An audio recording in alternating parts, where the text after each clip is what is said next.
ho hi, it's off to work, go I. This song's not like any song you know, ho hi, ho hi, ho hi, ho hi. Just like within any industry, if you're the best, there are going to be imitators. Therefore, it's no surprise that the theme park industry is full of Disney copycats.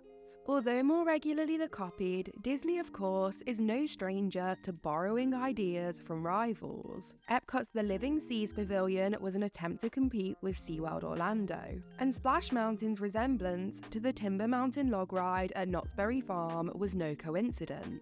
Then, of course, there's the entirety of Hollywood Studios, which was more than just inspired by Universal Studios Hollywood. Now, there's a fine line between being inspired by something and ripping it off. And, as they say, imitation is the most sincere form of flattery. When you're the best at something, or doing something new, you're going to have others imitate you in hopes to compete. These kinds of things are just part of life, and occur in all industries. If we were taking the most extreme view, then every single roller coaster is a rip-off of the very first. But of course, this just isn't true. Some things have simply had such a huge impact on the theme park industry that they have become the norm. Generally speaking, things like log flumes, ghost trains, and mine trains have become staples that can't really be called a rip-off. Instead, what I want to discuss in this video are attractions that scene per scene rip something off, steal a concept, or replicate a very specific design. Not attractions that just fit a similar themed umbrella. A ghost train is not inherently a rip-off of another, just like a ghost story isn't a rip-off of ones that came before. They simply share the same roots. A knockoff is something that feels like a lesser or an off-brand version of something else, not an alternative in its own right. So, what do I consider the champions of the knockoffs? Well, let me show you some of my favourites. One of the most ripped-off Disney attractions is none other than It's a Small World. Iconic for more than just its unifying message, It's a Small World is mostly known for its theme song by the Sherman Brothers and Mary Blair's unique art style. However, this hasn't put others off from trying their hand and making their own version of this attraction. There are lots of offenders, but some stand out as blatant copies more than others. Some of these blatant copies include Fantasia at Parque de Attractions de Madrid, which is a boat ride through 14 mini scenes of different countries, bit with a song that changed style for each country. Then there's Happy World at Happy Valley and Vialand World Tour at Vialand, both of which actually look like pretty good copies. But then there are the more terrifying ones. Global Village at Everland opened in 1985 as the first dark boat ride in South Korea, and it very much took on the It's a Small World idea, but it used realistic dolls instead of cartoonish ones, making for a somewhat horrifying experience, especially thanks to a lack of maintenance. There was also Joyland at Xinjiang Action Park in Shanghai, which was fit with knife-wielding figures and a random floating baby. Then the creatively titled Small World at Zhuhao Amusement Land, which even used the Sherman Brothers song. It seemed more like a zombie fever dream version than the Disney classic. Another Disney classic, which has inspired many others, is Pirates of the Caribbean. This one is a little bit trickier to deal with, as lots of pirate boat rides exist, which don't exactly class as copies, but more as attractions inspired by this Disney classic. Take, for example, Piraten in Batavia. The inspiration was clearly there for the original attraction, but the new version is so unique and impressive that it stands comfortably as its own attraction, and not a copy. However, there is one blatant copy which springs to mind. Unfortunately gone now, Pirate Adventure at Drayton Manor is a gem from my own childhood. This attraction did not just take Disney's idea, but recreated much of the Disney attraction scene for scene. For a UK-based art ride, it was actually one of the best, although the UK is rather notorious for its lack of dark rides. And with this one always felt kind of special. However, in its later years, the ride was terribly maintained and turned into a rather spooky knockoff. Nevertheless, Pirate Adventure at Drayton Manor is fondly remembered in the hearts of many UK theme park enthusiasts.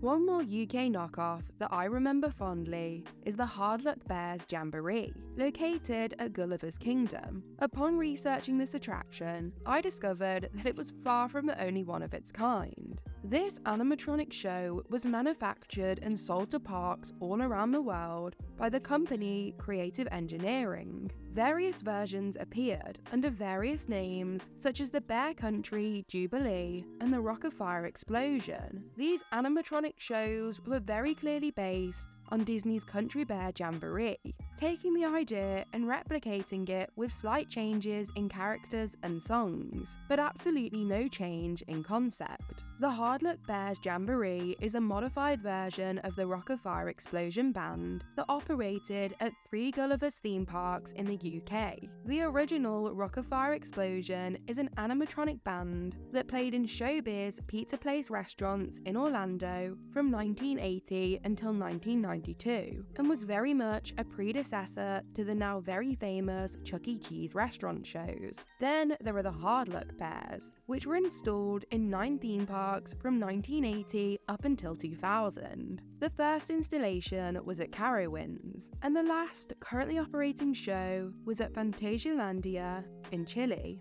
You may also be familiar with this show from Knockoffs or Blackpool Pleasure Beach.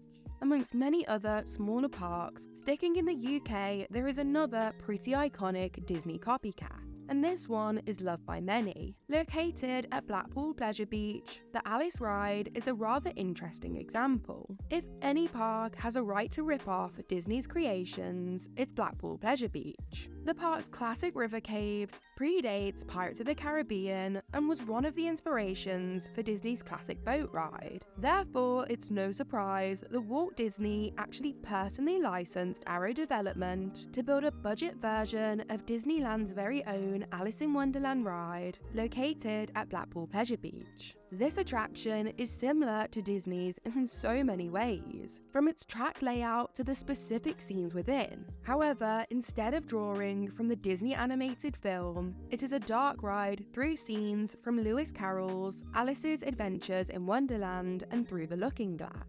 So not an unapproved knockoff, but still a budget copycat which I believe fits this list just fine. It's not surprising to find that Disneyland's iconic Fantasyland dark rides have been the inspiration for many other attractions. The most iconic of all, Peter Pan's Flight, is subject to a blatant ripoff located within Luna Park in France. Interestingly, this attraction is actually a portable dark ride, which makes it pretty impressive, copycat or not. Everything from its exterior to its carriages is in the style of the Disney attraction. Then, once inside, the similarities continue, as the scenes are directly recreated. Yes, it may be a little creepy at times, but I have to give respect where it's due. For a travelling fair version of one of Disney's most celebrated attractions, this one is pretty impressive. One Disney attraction which is a little trickier to define copies of is the Haunted Mansion. Ghost trains have been iconic attractions long before Disney opened the Haunted Mansion, so lots of things we might think of as copies aren't exactly close enough to claim as such. I know I can think of quite a few with Doom Buggy style carriages, but beyond this, the similarities are too broad for me to cry copycat. Fortunately, one does spring to mind, which more than sits comfortably within my definition of a knockoff. Europa Park is no stranger to taking inspiration from Disney. Just look at its Spaceship Earth. Well, Eurostat, I guess, building. However, this attraction is not going to appear on this list, as although the exterior is nothing short of a complete copy, what's inside is totally different. The Ghost Castle, however, is a completely different story, as are its mice mascots. But they aren't attractions, so I'll say no more. Ghost Castle begins with none other than a stretch room, lit with stretch room portraits that, well, reveal its occupants. There's even a hanging man who falls from the ceiling. Then, once you exit, you board the Omnimover style attraction, fit with Doom Buggy style carriages. On board, things are a little bit different, but I believe the presence of a ballroom full of dancing ghosts, singing busts, and a graveyard fit with a lantern-carrying caretaker are enough to comfortably classify this as a Haunted Mansion knockoff. Another Disney attraction which is also tricky to claim copies of is Soarin. The Flying Theatre has become a modern theme park staple, and while all take from the innovative Imagineering classic, they aren't all exactly copies. Even the idea of travelling around the world can't be enough to call out a Flying Theatre as copying Soarin. I mean, some of these even predate Soarin' around the world and were built in the days of soaring over California. Plus, there aren't that many real-world options to theme a flying theatre around that don't involve flying over real landscapes. However, there is one which took it just a little bit too far. Located at Shijinshan Amusement Park in China, it's no surprise that this was the case. With a slogan reading, "Disney is too far, please come to Beijing Shijinshan Amusement Park." This park is renowned for blatant rip-offs, including having its own version of Magic Kingdom's Cinderella Castle, Main Street, and Epcot's Spaceship Earth. This park even featured unlicensed walk-around characters from Disney, Looney Tunes, DreamWorks, and even more. With the announcement of Shanghai Disneyland, Disney turned up the legal pressure, and the walkabout characters are now gone, but the rest does remain. One of its most blatant rip-offs was Soarin' in the Sky, which is a flying theatre style attraction which takes you to a range of locations, incredibly similar to those within Soarin' around the world. Perhaps the funniest part of this attraction is its use of music from random movie soundtracks, including Jurassic Park, which blasts as you fly over Texas. Although, I suppose it could be argued that this attraction is no more of a knockoff than the likes of Voletarium at Europa Park, and what better fits on this list is simply the entire theme park itself. Speaking of entire theme park knockoffs, I couldn't make this list without at least mentioning Nara Dreamland. Opened in 1961, Nara Dreamland was a blatant rip-off of Disneyland, complete with its own versions of Main Street USA, Sleeping Beauty Castle, the Matterhorn, the Skyway, the Jungle Cruise, and so much more. The park actually looked incredibly close to the original, which is no surprise as it was supposed to be a close replica created by a group of Japanese businessmen after Walt Disney refused to sign a deal to build a theme park in Japan with them. Sadly, Nara Dreamland was abandoned in 2006, which isn't too surprising, as Japan did of course receive its own Disney park in 1983.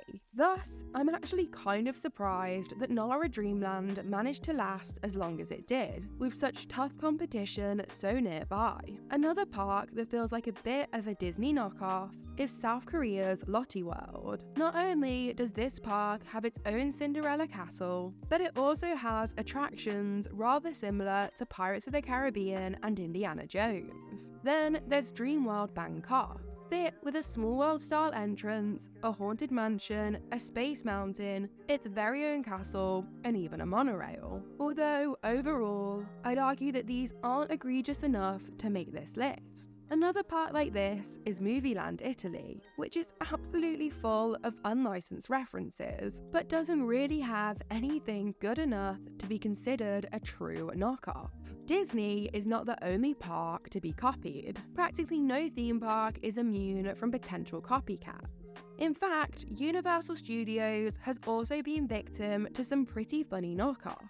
Two of my personal favourites are located only a short drive from each other. Those are Earthquake in Gatlinburg, Tennessee, and the Jurassic Jungle Boat Ride in Pigeon Forge. The Jurassic Jungle boat ride is Jurassic Park if the budget was near non-existent, and Earthquake is Earthquake the Big One if the budget actually was non-existent. This may sound like an insult, but in all honesty, I adore these wacky rides. Earthquake features both a caged gorilla and an alligator, something Universal were never bold enough to put in their attraction. Plus, the Jurassic Jungle boat ride is actually rather impressive for what can only be considered a roadside attraction. If you ever find yourselves in the area, you really have to check out both. Finally, I want to end on the subject of knockoff roller coasters. Now, of all the kinds of attractions featured on this list, straightforward roller coasters are the hardest to point to as knockoffs. The fact is, the same name or even similar theming doesn't make for a roller coaster knockoff. However, I will quickly mention Goliath at Walibi Holland, which I do believe takes a theming thing so far, with title, font, and track colour, that its Millennium Force knockoff attempts are pretty clear. Although, beyond this, the coaster itself is uniquely different, and so no, not a knockoff. Even so, the fact is there are many coasters with the exact same track layouts. But as these are sold by the same manufacturers, they also aren't knockoffs, but just standard roller coaster designs. Now, the same can't be said for roller coasters manufactured by Beijing Zhuhao Amusement Rides. You might have noticed that many of the attractions on this list are located within China. This isn't surprising, as within a communist society, the concept of copyright and idea ownership isn't all that present. So it's no surprise that there is a roller coaster manufacturer that takes other companies' designs and makes them themselves. Examples of this include their Broken Rail coaster, which is a knockoff of a Gravity Max roller coaster, and the Sounding roller coaster model, which is a knockoff of an SP Tower coaster. So with all that being said, I'd love to hear what your absolute favourite knockoff attraction is. Whether that be good, or just so bad it's good, or well, at least funny, I'd love to hear it in the comments. Thank you so much for watching. Please give this video a like, subscribe to my channel, check out some of my other videos and the links in the description.